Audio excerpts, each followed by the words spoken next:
Assalamualaikum warahmatullahi wabarakatuh. Alhamdulillah kita berjumpa lagi. Kali ini bongkar-bongkar mesin Crispo, mesin bobot Crispo CDL 6241. Kasus awalnya ini dia tidak bisa berjalan otomatis, jadi otomatisnya ini tidak berfungsi sehingga dilakukan pengecekan, pembongkaran.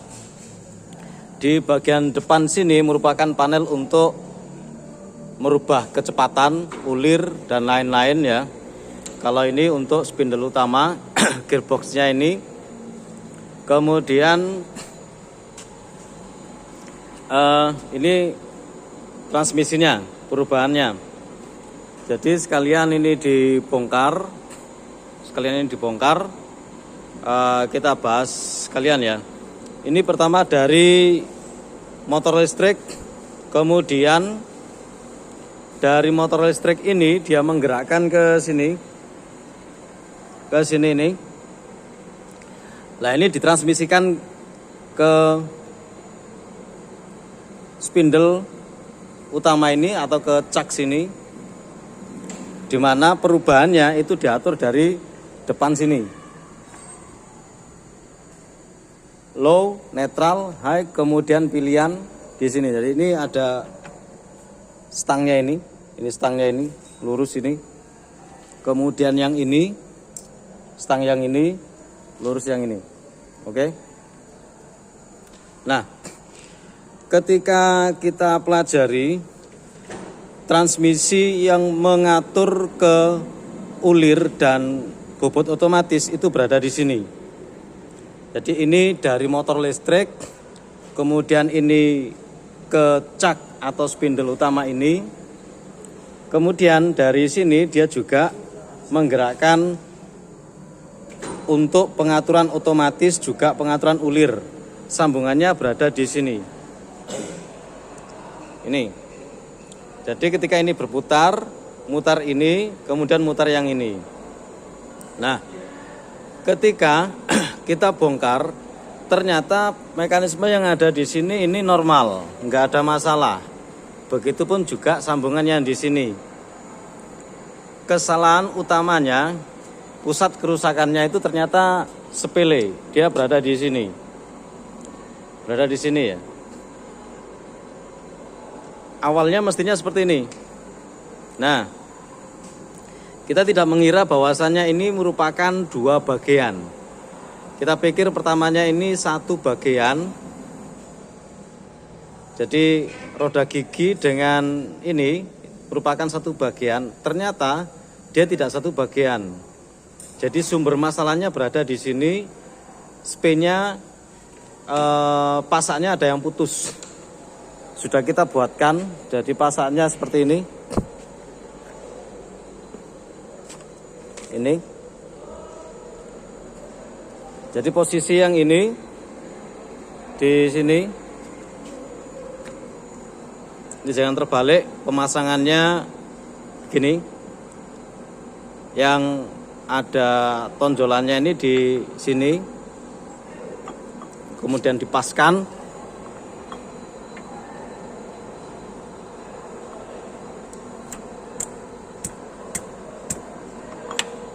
Seperti ini.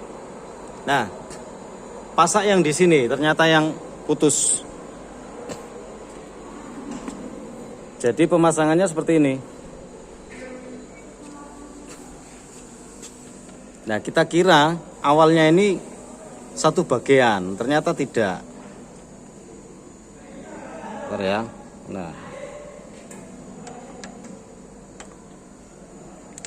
Nah, begini. Kemudian ini sumber masalahnya. Ini sudah kita buatkan dari baja paduan. Ini cukup kuat. Nah, ini dipasak seperti ini. Di sini. Pasak kemudian dikunci.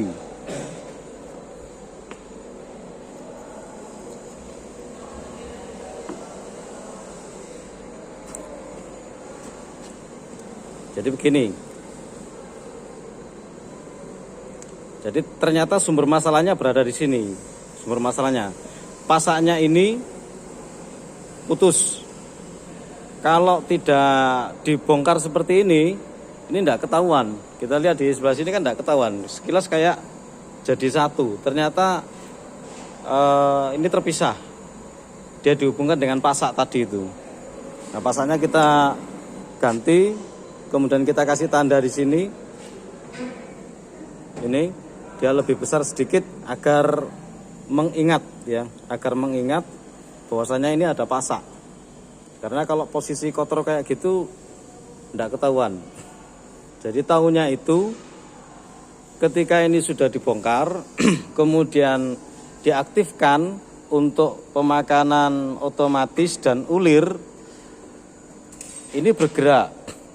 Tapi ketika ada beban di sebelah sana, di eretan, ternyata yang berputar itu hanya di sini aja. Ini tidak ikut berputar, ya. Ini ngelos. Jadi asnya ini tidak berputar. Oh sorry, asnya yang ini berputar, tapi ini ngelos. Paham ya? Jadi saya lepas lagi. Asnya ini berputar karena dia berasal dari sini. Dia berasal dari sini. Asnya berputar ketika dia mendapatkan gaya dari ini. Asnya berputar, tapi ini ngelos ketika ada beban. Itu tahunya seperti itu. Jadi barangkali yang punya mesin seperti ini nggak bongkar terlebih dahulu, nggak bongkar sebelah sini, cukup dicek gear yang sebelah sini. Ketika ada beban, gear ini tidak bekerja, ngelos, ya, kemungkinan pasaknya itu ada yang putus atau dibongkar aja di sebelah sini. Jadi nggak perlu bongkar yang ini. Ini berhubung sudah terlanjur ya, berhubung sudah terlanjur karena mencari sumber masalahnya ada di mana. Ternyata hanya karena pasak ini. Jadi kita urut satu persatu sampai ketemu permasalahan yang krusial. Permasalahan utamanya di sini.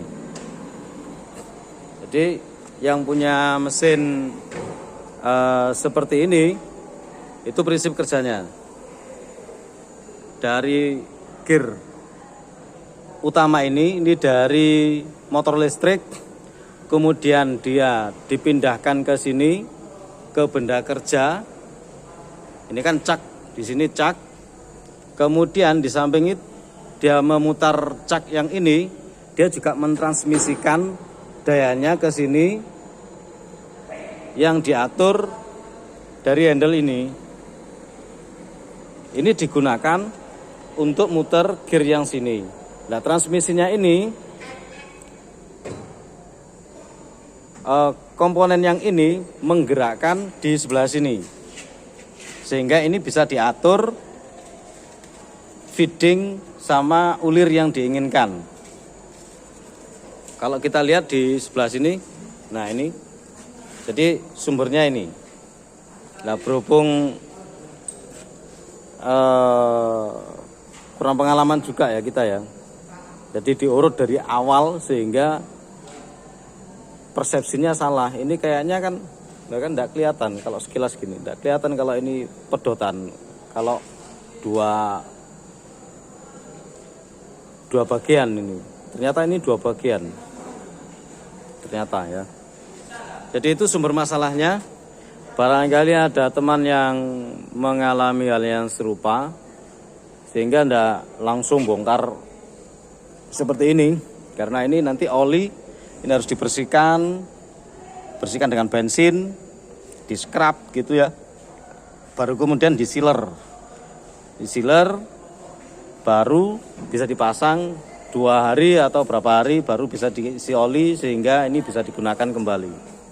Itu untuk menjamin sebagai upaya ya, upaya menjamin nggak ada oli yang rembes, karena ini sealernya ini. Kalau rembes itu mesti di daerah sealer sini.